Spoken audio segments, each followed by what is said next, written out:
السلام عليكم ورحمة الله وبركاته. بحب أشكر كل الناس اللي مهتمية معانا على صفحة يومياتي في مزرعتك، وإن شاء الله إحنا في كل تعليق بالرد وكل استفسار. الناس العملاء الجداد اللي بتنورنا على الصفحة، يا ريت كل الناس زوار الصفحة الجداد اللي يبدأ يخش جديد يتفاعل مع الصفحة، وإن شاء الله هبقى عند حسن ظنكم. والحمد لله محدش بيجي لي المكان ويمشي زعلان.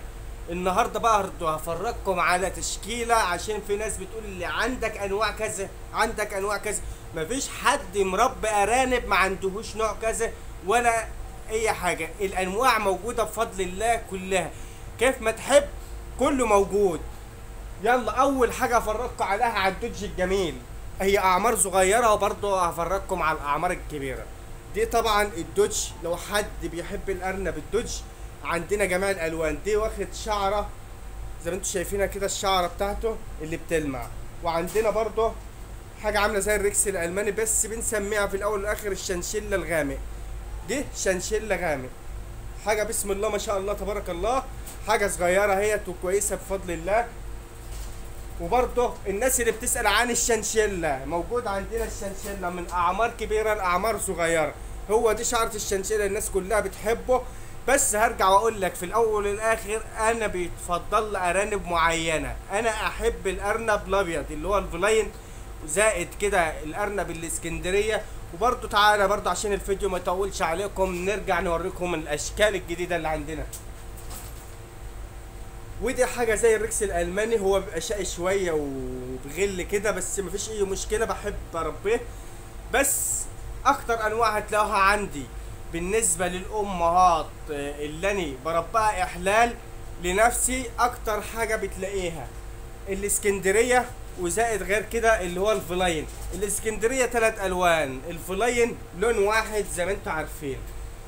طبعا هي دي تشكيلة خفيفة كده على قد الإيد. عايز أي حاجة موجود، مفيش حاجة عندنا مش موجودة. أي حد بيربى أرانب بالذات يا جماعة بيبقى متوفر عنده شنشيلا، دوج، فلاين، بلجيكي.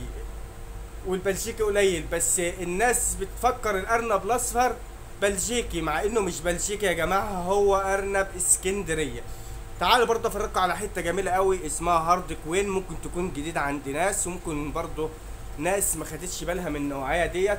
هي حته كبيره شويه بس.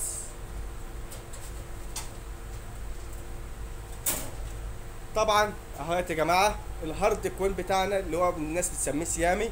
اهو شايفين يا جماعه، حاجه محترمه الحمد لله، رعايه كويسه. وانا اللي بكل حاجه بخدم، انا اللي بخدم الارنب بتاعي، مفيش حد بيخدم الارنب غيري. وطبعا دي مهم جدا جدا، مش ارمي له 10000 في قلب مشروع وفي الاخر ما اكسبش منه. اهو يا جماعه، يا ريت لو عجبك الفيديو ما تنساش تفعل لاخوك زر الجرس، واهتموا معانا في الصفحه شويه. عايز تسوق شغل هنقدر نسوقه لك وانت في مكانك برضو، ما عندناش اي مشكله. اي حاجه تتوقعها في تربيه المشروع الارانب موجوده، بس كل حاجه موجوده. عايز تربي سلاله زي دي، انت بتبتدي بمشروعك في الاول، بتبتدي ب10 امهات 15 ام. بتبتدي بقى انك تطلع من ال10 امهات اللي انت اشتريتهم 10 امهات بذكران. بتبدا في كل بطن تحاول تحوش لك مثلا لو يكن 10 كده. مشروعك بدأ ينشط معاك، وبدأ يخش في 20 ام، 30 ام، 40 ام، 50 ام، 100 ام. كل ده في ايدك، وعايزك تفتح مخك. مشروع مربح. اهم حاجة النظافة، اهم حاجة التهوية، علفك يكون كويس، سلالتك الجميلة تكون كويسة زي ما انتم شايفين. بسم الله ما شاء الله. هتبدأ تلقح الايام دي يا جماعة، بسم الله ما شاء الله. شايفين يا جماعة الحمار وحلويات، دي اهم نقطة وعامل مهم تاخد بالك منه. والسلام عليكم ورحمة الله وبركاته. ما تنسوش اللايك لاخوك.